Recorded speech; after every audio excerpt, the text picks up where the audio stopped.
বর্তমানে আমেরিকার বিজ্ঞানীদের মঙ্গল গ্রহে প্রাণের সন্ধান থেকে শুরু করে চাঁদে পর্যন্ত মানুষ পাঠাতে সক্ষম হওয়ার পেছনে সবচেয়ে বেশি অবদান রয়েছে মধ্যপ্রদেশের বেশ কয়েকজন মুসলিম বিজ্ঞানীর, যাদের মেধা ব্যবহার করে আমেরিকা আজও বিজ্ঞানের জগতে উচ্চ সীমানায় দাঁড়িয়ে রয়েছে। অন্যদিকে মুসলিম দেশগুলো আজ এত পিছিয়ে ও অত্যাচারিত থাকার প্রধান কারণ হলো তারা 12,000 লাখ টাকা খরচ করে বুর্জ খলিফার মতো বিলাসবহুল বিল্ডিং তৈরি করতে পারে, কিন্তু একটি বিজ্ঞান গবেষণা সংস্থা তৈরি করতে পারে না। এই শতাব্দীর একজন শ্রেষ্ঠ মুসলিম বিজ্ঞানী হলেন ইরানের ফিরোজ নাদেরি, যিনি আমেরিকার নাসায় মঙ্গল গ্রহ মেশিনের ডিরেক্টর জেনারেল ছিলেন। তার এই অভিযানের সাহায্যে মঙ্গল গ্রহে জল ও প্রাণের সন্ধান পেয়েছে আমেরিকা। এছাড়া এই বিশিষ্ট বিজ্ঞানী নাসার শনি, বৃহস্পতি ও সৌরজগৎ গবেষণাগারের পরিচালক ছিলেন। তার এমন অসামান্য অবদানের আমেরিকার নাসার মতো সংস্থা ওনার নামে 50-55 নাদেরি নামে একটি গ্রহাণুর নামকরণ করেছে, যা ইতিহাসের পাতায় স্বর্ণাক্ষর হয়ে থাকবে। এই পৃথিবীতে আজ বিজ্ঞান যত উন্নত ও আধুনিক হয়েছে, এর মধ্যে একটি বিরাট অবদান রয়েছে মুসলিম বিজ্ঞানীদের, কিন্তু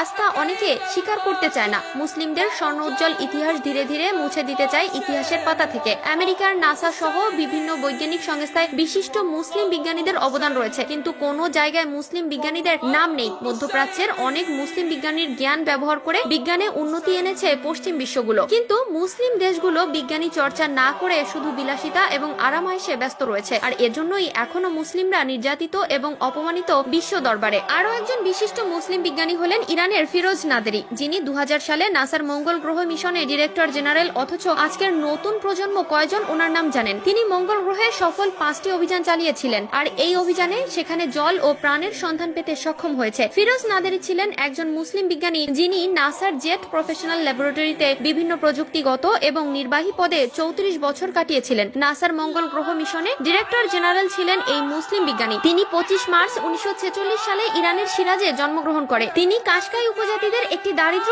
উপজাতির অন্তর্ভুক্ত ছিলেন। তিনি উচ্চ বিশ্ববিদ্যালয় থেকে শিক্ষা সমাপ্ত করেন। এরপর তিনি ইলেকট্রনিক্স ইঞ্জিনিয়ারিং বিশ্ববিদ্যালয়ে পড়াশোনা করার জন্য মার্কিন যুক্তরাষ্ট্রে চলে যান। তিনি 1972 এবং 1973 সালে ইউনিভার্সিটি অফ সাউদার্ন ক্যালিফোর্নিয়া থেকে স্নাতক এবং ডক্টরেট ডিগ্রি অর্জন করেন। পড়াশোনা শেষ করে তিনি ইরানে ফিরে আসেন এবং ইরানের রিমোট সেন্সিং সেন্টারে কাজ করার সময় সামরিক বাহিনীতে যোগ দেন। 1979 সালে বিপ্লবের পর ইরান ছেড়ে যাওয়ার সময় তিনি এই কেন্দ্রের কারিগরি পরিচালক ছিলেন। তিনি 1996 থেকে 2000 পর্যন্ত নাসার অরিজিন প্রোগ্রামের প্রোগ্রাম ম্যানেজার ছিলেন, যা অন্যান্য নক্ষত্রের চারিপাশে পৃথিবীর মতো গ্রহগুলো অনুসন্ধান করার জন্য একটি উচ্চবিলাসী এবং প্রযুক্তি সমৃদ্ধ প্রোগ্রাম ছিল। তিনি 2000 থেকে 2005 সাল পর্যন্ত মঙ্গল গ্রহে অনুসন্ধান কার্যক্রমের নেতৃত্ব দেন। তার জন্যই মঙ্গল গ্রহের অনুসন্ধান সফল হয়েছিল। মঙ্গল গ্রহ কি দিয়ে তৈরি এবং জল ও প্রাণের শনাক্ত করতে ডেটা সংগ্রহ করেছিলেন তিনি। মঙ্গল গ্রহ অনুসন্ধানে তার ভূমিকা ছিল অনেক।